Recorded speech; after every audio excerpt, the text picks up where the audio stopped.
Big play for Maytig as well. They get aggressive, and that's something we actually hadn't seen from Sweden all too often. If anything, it was going to be Delpan up towards bathrooms trying to take an initiative off the off. We saw him, of course, go down towards the bottom of Boiler, but this is one of the first times we see that rifle peak, and it pans out superbly to the favor of Sweden. But again, in this situation, Argentina looking for 2. Absolute minimum they need to secure the double overtime. If they do have a clean sweep, it will be Sweden giving up 1 map. But nice little boost here in towards short. It misses the timing as Slap is already finding himself entry out on towards the B side, but he's alone, so he has to be cautious, or else this could very well put Argentina into a 5 versus 4. But Straka, he has no idea. This wall of smokes is so confusing. Oh man, smokes all over the place at this B bomb site, and that allows Slap to get some real estate. But look at the rotation; it's pulling down to his A. And Straka, nicely done. He knew something was up. Yeah, he knew something was up. He couldn't figure out what it was. But he finally does, and he's going to be able to find the initiative and find the opening pick. But look at the acceleration behind this on Sweden. They're going to be pushing up towards this A-bomb site with great vim and vigor, and we'll see whether or not they can get these trade kills. Tootin going over towards Optimus. Flashbang comes out. He's going to be able to line up another one. That's going to be Adder down and out. It's going to be a 3 versus 5. Johnny Boy with the off, able to chime in. NBL, it's a clean round so far. Oh! Delpan with a nasty shot onto Johnny Boy takes him down, but they're looking for more, and it's a 4 versus 1. See if Delpan can do any more damage to the economy of Argentina right now, but they've got the bomb control, they've got the site control. This is going to be very difficult with 4 players to find. And I mean, it's not just that there's 4 players standing, but all 4 players so incredibly close, especially these 3. You can see them all within one portion of the screen, and it's Straka to take the initiative. He grabs the frag. Even had he died, the trade frags were so close. Now Argentina with the first. Again, they need 1 more to secure it. 2 more to win. Exactly. And again, I mean, we could go to that double overtime. That's the biggest thing about this right now is these teams are so even on this map. It is absolutely ridiculous. This positioning from Tootin was beautiful. That flashbang that came out, I think that was actually a team flash from the Sweden side that ended up costing them another player in that situation. So that's a little unfortunate in the grand scheme of things. But again, it's going to be aggression is the name of the day. And Delpan, he is starting to catch fire.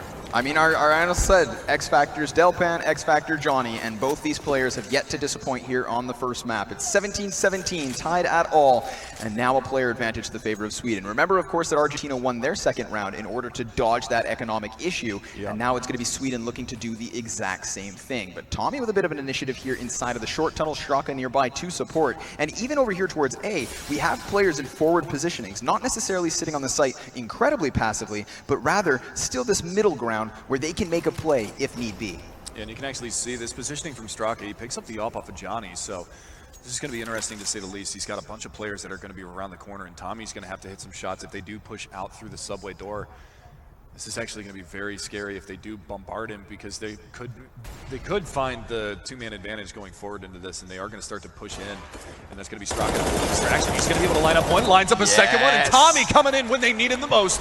Going to be able to swing that man advantage back. It's 2 up for the Argentinians, but Zealous is going to be able to rectify 1 at least, but there it is. Delpan in the back line is going to get caught out by Tootin, and it's going to be all down to Zealous in a 1 versus 3 with 30 seconds. Does have the bomb on his back, that nade to graffiti as well as the Molotov, but it's not going to be where any of the players are. Actually flushed out Straka, I might be mistaken, but Wallbang takes him down, and it's going to be map point for Argentina and a wounded economy for Sweden. They're not going to have a lot to invest. And I wanted to point out, actually, if you looked at the buy that Delpan had the last round, you can see it right here. He had an AWP with nothing at all. And what's really sick there is that, of course, Straka with that AWP coming around the corner, they think that's all the initiative that Argentina are looking to take. But again, they have that player committed to Tommy. Exactly, as you just said, perfect bait and switch. And now it's Sweden facing an economic scenario that is not going to favor them. You see no nades on anybody other than Delpan, and the sacrifice, he's got a Glock. A Glock! Glock! We'll see what he can do into this situation. It might not be much. He's going to rely on his teammates to find a pick. He's going to flash for him. He's going to smoke for him. Rely on them to get a pick. Try to salvage a gun. Hopefully they can find Johnny Boy and he can get his favorite weapon. But worst case scenario, he gets an AK or an M4 out of that one and then has some firepower to go along with his armor. But for now, the upper hand is in Argentina's side.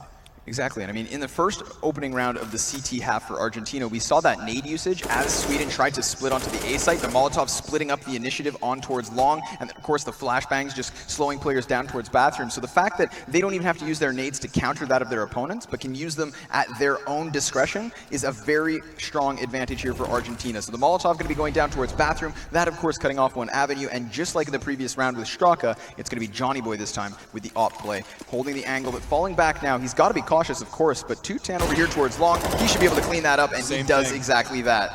That's what happened to Johnny Boy with Delpan in the last round of the first half. So we'll be seeing again, but the man advantage gets swung to Argentina. 4 players left alive for Sweden. They're going to continue to try to brute force their way onto this bomb site, and that's a nice shot from Zealous to be able to find one, but the M4 salvaged here.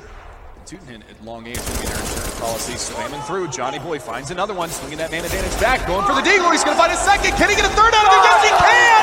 Johnny Boy going ham sandwiches right now, and it's down to Zealous. He finds the double. We're down to a 2 versus 3. Zealous has to ace it to save it.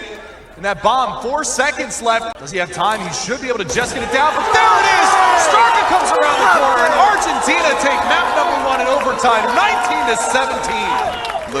Look at this emotion, this reaction. Argentina have come to play, and one of the coolest things, I have to admit, that M4 that Johnny Boy has tucked between those 2 boxes was his own. He bought it at the beginning of the round with the money that the CTs had left over, so that when they closed the distance, he could swap primary weapons. Now, if he doesn't have that M4 and he's still playing with the op, he's certainly capable, but obviously that M4 is much better in the close range, and even though he only gets 1 with it, swapping to the deagle, the sidearm comes through. Argentina with a little bit of pizzazz to take that first map, and an overpass overtime is exactly what we needed. Yeah, and I mean, going into Mirage, I mean, you can tell how fired up Argentina are right now. And I mean, Johnny Boy, man of the match, easily the man of the map. I mean, he drops close to 40 kills, maybe more than 40 kills on that one. So that's just an absolutely